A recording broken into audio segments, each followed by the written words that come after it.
बिस्मिल्लाहिर्रहमानिर्रहीम। अस्सलामुअलैकुम वरहमतुल्लाहि वबरकातुहू।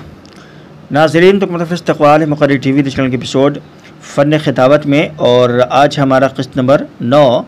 तो चलिए शुरू करते हैं बिला क़िस्त आखिर के और जानते हैं फ़न ख़िताबत के अहम निकात, इशारात और हिदायत। बिस्मिल्लाहिर्रहमानिर्रहीम। हिदायत नंबर 51। नाज़रीन, इससे पहले बहुत सारी वीडियोज़ आ चुकी हैं इस पर। अगर आपने नहीं देखी तो प्ले लिस्ट में वो सारी वीडियो मिल जाएंगी, आप उनको ज़रूर देखिए अगर वाकई आप ख़िताबत के ताल्लुक़ से कुछ सीखना चाहते हैं, जानना चाहते हैं। तो चलिए शुरू करते हैं। बिस्मिल्लाहिर्रहमानिर्रहीम।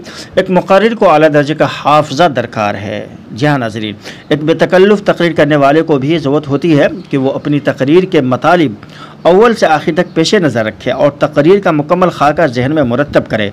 नाज़रीन, तो इससे हमको मालूम हुआ कि एक मुक़र्रिर को भी बहुत सारी चीज़ें याद रखनी पड़ती हैं, बहुत सारी चीज़ें जहन नशीन करनी पड़ती है। लेकिन इसका मतलब यह हरगिज़ नहीं है कि एक मुक़र्रिर और ख़तीब जो है मुकम्मल तकरीर को रट्टा मार ले और कुरान की तरह हिफ्ज़ कर ले। इसका मतलब यह हरगिज़ नहीं है, बल्कि चंद चीज़ों को वो नोट कर सकता है, चंद चीज़ों को याद रख सकता है और चंद चीज़ों को याद रखना भी चाहिए।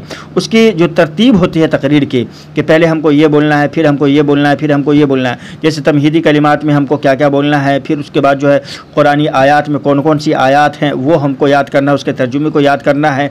इसी तरह अहादीस में कौन कौन सी अहादीस है, उसके जो मतन है उसको याद करना है, उसका जो तर्जमा है उसको याद करना है। फिर वाक़यात में कौन कौन से वाक़यात हमको इसके अंदर जो है लेके आना है, कब लेके आना है। इसी तरह खुलासा कलाम में हमको क्या क्या बोलना है, क्या क्या पेश करना है। तो ये चीज़ें आप इसको एक तरतीब दे करके यके बाद दिगरे जहन में रख सकते हैं। इसका मतलब ये हरगिज़ नहीं है कि आप मुकम्मल तकरीर ही को रट्टा मार ले। तो एक मुक़र्रिर के लिए बहुत ज़रूरी होती है कि उसका हाफ़ज़ा अच्छा हो, उसका हाफ़ज़ा बेहतर हो, ताकि दरमियाने तकरीर वो कोई चीज़ ना भूले। और इस तरह भूलने की वजह से बहरहाल कभी कभी ऐसा होता है कि सामईन की तवज्जो हम पर होती है और हम भूल जाते हैं, फिर ना आगे बढ़ते हैं ना पीछे बढ़ते हैं। ये उस वक्त ही होता है जब हम रट्टा मार करके जाते हैं, हिफ्ज़ को मुकम्मल तकरीर को हिफ्ज़ की तरह याद करके जाते हैं। तो जाहिर सी बात है भूल जाएंगे, और भूल जाएंगे तो कोई लुक़मा देने वाला वहाँ पर नहीं होता। तो वहाँ पर हम जो है फिर गोता खाने लगते हैं, वहीं पर जो है हम कभी आगे कभी पीछे, कभी दाएँ कभी बाएँ, और कभी कभी तो वहीं पर तकरीर करके ख़त्म करके चले आते हैं। तो ऐसा नहीं होना चाहिए, बल्कि चंद चीज़ों को आप नोट कीजिए, चंद चीज़ों को जहन नशीन कीजिए, और इसके लिए एक अच्छे हाफ़ज़े की ज़रूरत भी पड़ती है। तो चलिए आगे बढ़ते हैं। 51 नंबर 52। हाफ़ज़े की तरक्की के लिए ख़यालात का यकजा होना, तवज्जो का यकसू रहना, दिल का शैतानी वसवसों और बातिल अफ़कार व नज़रियात से पाक होना ज़रूरी है। जी हाँ नाज़रीन, एक मुक़र्रिर के लिए बहुत ही ज़रूरी है कि जब वो तकरीर करे तो दरमियानी तकरीर अपनी तवज्जो एक जगह रखे, एक जगह पर उसका जहन हो, उसका दिलो दिमाग हो। ऐसा ना हो कि दिलो दिमाग बिल्कुल आप स्टेज पर जब चढ़ जाएं, तकरीर करने लगे तो घर पर और फिर दुकान पर, फिर मकान पर, फिर बीवी पर, बच्चों पर, है ना, इधर उधर की चीज़ों पर हमारा जहन नहीं जो है जाना चाहिए, बल्कि एक जगह हमारी तकरीर पर सारी तवज्जो हमारी, सारा फोकस हमारी तकरीर पर होना चाहिए। इसी तरह शैतानी वसवसों से भी बचना चाहिए। इसीलिए हम जो है औज़ु बिल्लाह बिस्मिल्लाह और इस तरह दुआएँ औज़ु बिल्लाहि मिनश शैतानिर रजीम मिन हमज़िही व नफ़ख़िही व नफ़सी पढ़ते हैं ना। तो ये सब शैतानी वसवसों से बचने के लिए ही पढ़ते हैं। तो यहाँ पर एक मुक़र्रिर के लिए बहुत ज़रूरी है कि अपनी तवज्जो यकसू रखे, एक जगह अपनी तवज्जो को रखे, ताकि उसका जहन जो है इधर उधर मुंतशिर ना हो, उसके ख़यालात इधर उधर मुंतशिर ना हो। चूँकि ख़यालात के मुंतशिर हो जाने से तकरीर के अंदर जो है कमी वाक़ई हो जाएगी, और जो है जो चीज़ें हम नोट करके गए हैं, जो चीज़ें याद करके गए हैं, जो चीज़ हम बोलना चाहते हैं वो हम नहीं बोल पाते और भूलने लगते हैं। तो हमारी तवज्जो एक जगह होनी चाहिए। नंबर 52। नंबर 53।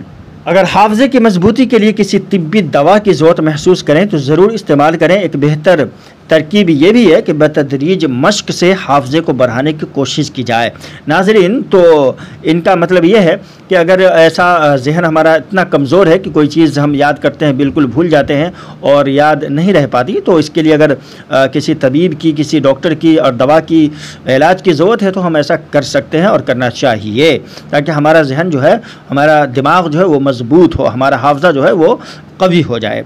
लेकिन एक बेहतरीन तरकीब ये भी है कि लगातार मश्क करने से, लगातार रेगुलर मश्क करने से हाफ़ज़े को बढ़ाने में जो है कोशिश की जा सकती है। हमारा हाफ़ज़ा मज़बूत कैसे हो, हमारा हाफ़ज़ा अच्छा कैसे हो, तो थोड़ा थोड़ा करके जो है हम मश्क करेंगे चीज़ों को, तो वो उससे भी हमारा हाफजा जो है वो मुकम्मल होगा। थोड़ी थोड़ी चीज़ों को मश्क करेंगे और उसको जहन नशीन करेंगे, तो कभी थोड़ा थोड़ा करने से बहुत सारी चीज़ें जो हमारे जहन में बैठना शुरू हो जाएंगी और एक आदत सी पड़ जाएगी चीज़ों को नोट करने का और चीज़ों को याद रखने का। तो थोड़ी थोड़ी चीज़ें आप पहले नोट कीजिए और उसको याद कर रखने की कोशिश कीजिए। इससे आप बहुत सारी चीज़ें धीरे धीरे नोट करना शुरू कर देंगे और याद करना शुरू कर देंगे और चीज़ें आपके जहन में भी रहना शुरू हो जाएंगी। तो चलिए आगे बढ़ते हैं। Number 53, number 54। किसी तकरीर को याद करने का उम्दा तरीक़ा यह है कि उसके कई हिस्से कर लिए जाएं और हर हिस्से को अलग अलग मजलिस में याद करें। इसके लिए सबसे बेहतर वक्त रात और फजर के बाद का है, क्योंकि इस वक्त मादा खाली रहता है, जिसकी वजह से मज़ामीन बहुत जल्द जहन में मुनक़्क़श हो जाते हैं। नाज़रीन, तो इससे हमको मालूम हो गया कि तकरीर को हमको याद कैसे करना है। तकरीर याद करने का तरीका आप लोग पूछते रहते हैं, मैंने पहले भी बताया हुआ है। तो तकरीर को याद करना कैसे है, तो इसको याद इस तरह करना है कि उसके कई हिस्से करने हैं, उसके कई पॉइंट्स बना लेने हैं। यानी पहला पॉइंट, दूसरा पॉइंट, तीसरा पॉइंट, चौथा पॉइंट और पांचवा पॉइंट, इस तरह से पॉइंट में उसको तकसीम कर लेना, हर हिस्से को बांट देना है अलग अलग, और हर हिस्से को अलग अलग मजलिस में याद करना है, अलग अलग वक्त में याद करना है, अलग अलग वक्त में याद करना है। एक हिस्से को आपने अभी सुबह याद कर लिया, दूसरे को ज़ोहर बाद याद कर लिया, तीसरे को मगरिब बाद याद कर लिया, चौथे को जो है फजर बाद याद कर लिया।